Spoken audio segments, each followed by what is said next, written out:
नमस्कार दोस्तों, खबर और मनोरंजन का अड्डा मीडिया पार्क 24 घंटे ब्रॉडकास्ट में आपका स्वागत है।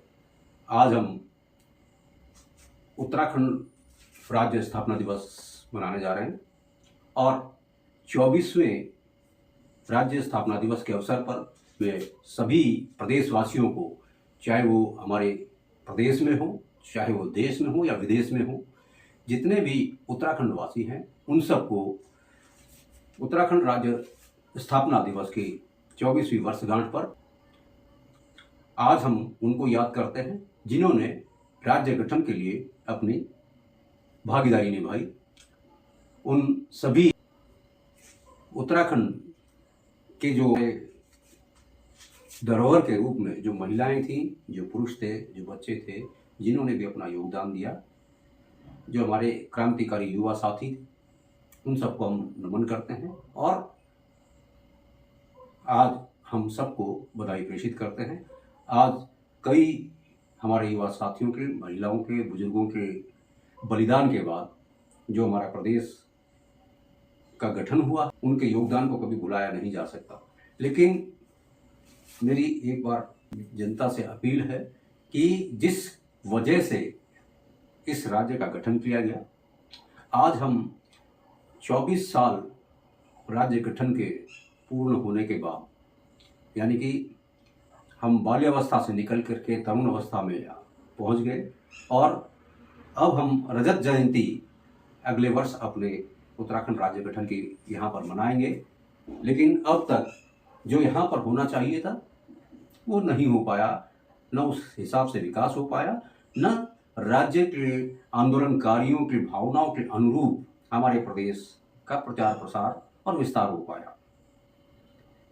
राज्य स्थापना का मकसद था कि हिमाचल राज्य के तर्ज पर भू कानून लाया जाए और यहाँ पर जो अवैध गतिविधियाँ, देहरादून जो सुंदर शहर, उत्तराखंड के राज्य की राजधानी, जो एक सुंदर शहर हुआ करता था कभी, आज कंक्रीट के जंगल में तब्दील हो गया। इसका जिम्मेदार कौन है?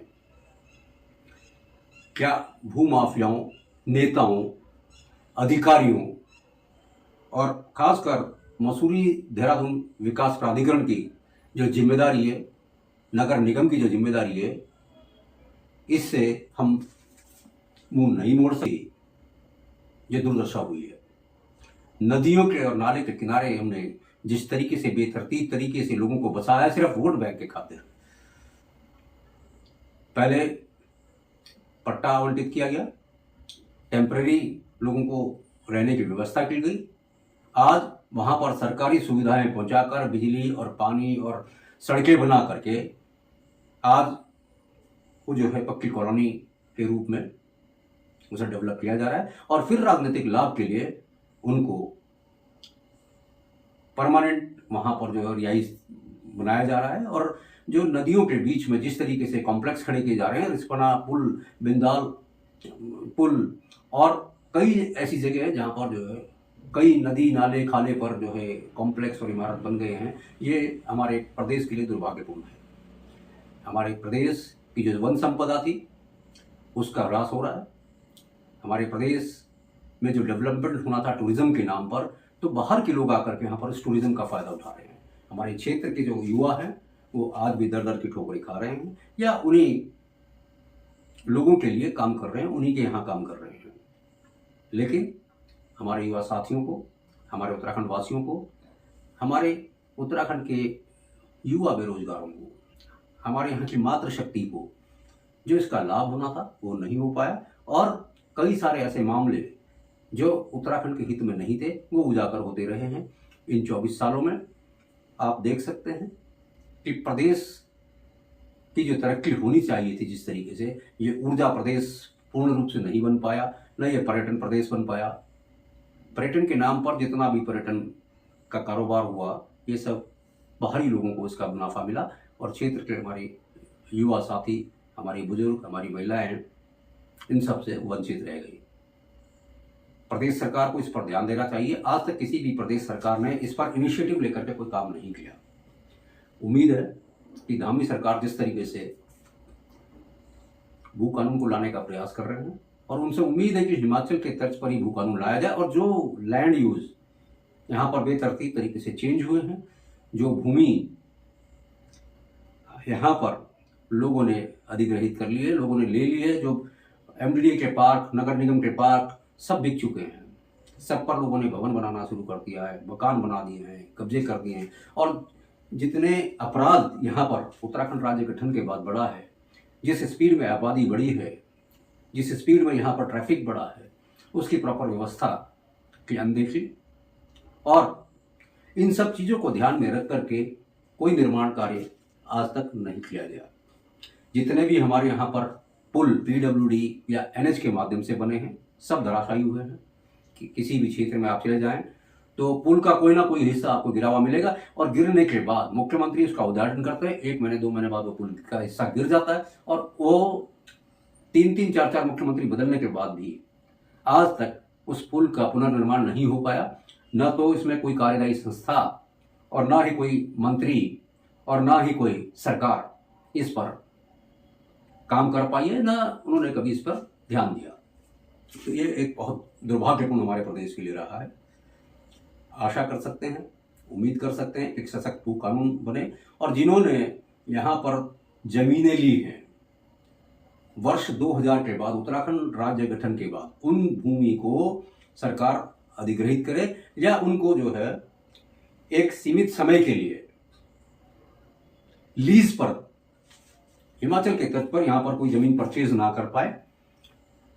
भूमि क्रय विक्रय बाहरी लोगों के लिए पूर्ण रूप से प्रतिबंधित किया जाए, और यदि कोई रहना चाहता है तो उनको आवंटित फ्लैट्स आवंटित किए जाएं, फ्लैट्स में मकान आवंटित किए जाए या लीज पर उनको दिया जाए।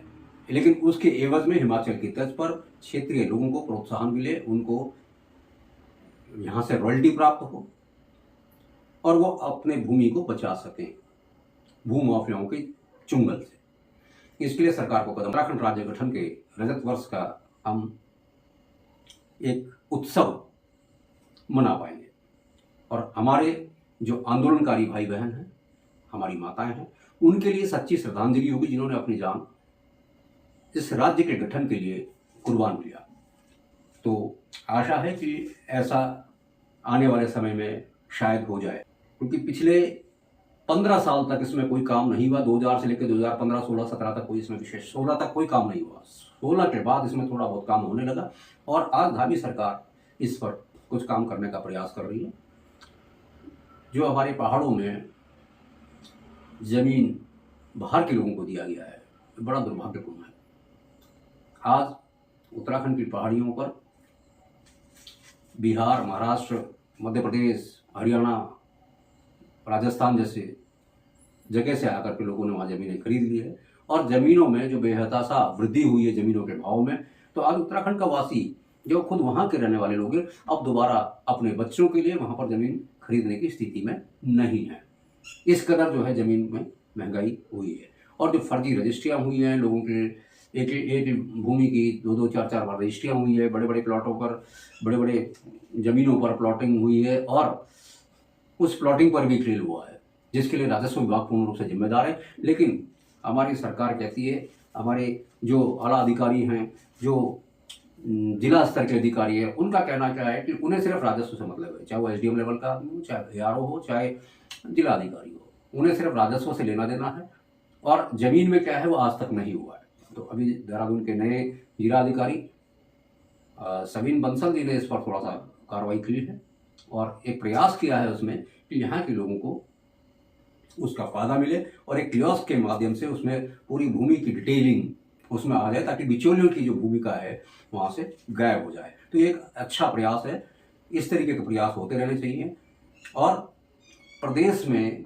बाहरी लोगों को सिर्फ व्यापार करने के लिए, काम करने के लिए लीज पर भूमि दी जाए, लीज पर कोई भी बिल्डिंग दी जाए, लीज पर मकान दिया जाए। ये हमारा सरकार से अनुरोध है।